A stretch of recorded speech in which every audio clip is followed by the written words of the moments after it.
ନିଶା ସେ ପୁଅ ପୁଅ ଦୀପକ ସେଠି ଯିଏ ସେ ଝିଅ ହାତରେ ପଠେଇଲା ସ୍କୁଲ ସ୍କୁଲ ଆଣି ତା ରେଡି କରି ରଖିଛନ୍ତି ପକେଇଛି। ମୁଁ ଟିକେ ନାକୁ ଜୋର ଖାଇଦେଲି।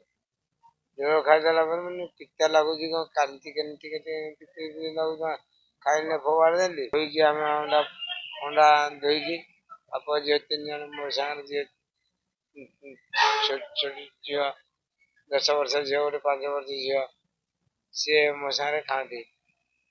ଧୋଇକି ଖାଇବାକୁ ଦେଲି। ଖାଇବାକୁ ଦେଲା ପରେ ବି ପ୍ରয়োଜନ ଆଉ ଶୋଇଛି ବଡ ଭାଇ ସକାଳୁ ଉଠିଲା।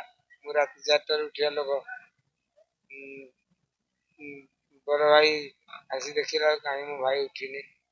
ସେ ଯୋଉ ପୁଅ ନବା ପାଇଁ ତାର ଉଦ୍ଦେଶ୍ୟ ନଥିଲା ଝିଅରେ ଯିବାରେ।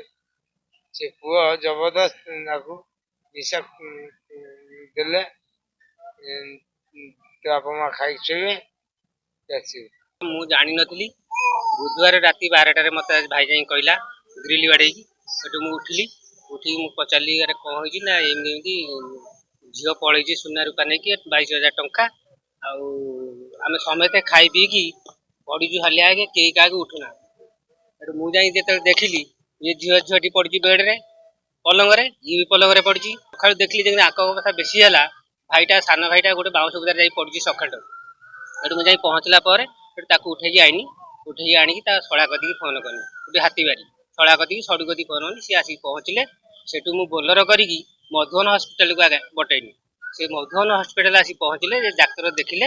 ସେ କହିଲେ ଆମେ ଏଠି ପାରିବୁନୁ, ଆମେ ଏକ୍ସଚେଞ୍ଜ କରିଦଉଛୁ ଯାଜପୁର ଟାଉନ। ଝିଅ ପୁଅ ଧ୍ୟାନ ମିଶିକି କରିଛୁ। ଖାଇବାର ବିଷ ଦେଇଛି ସେ, କାହିଁକିନା ଝିଅ ଗଲା ସ୍କୁଲକୁ କାଲି ଯାଇଥିଲା।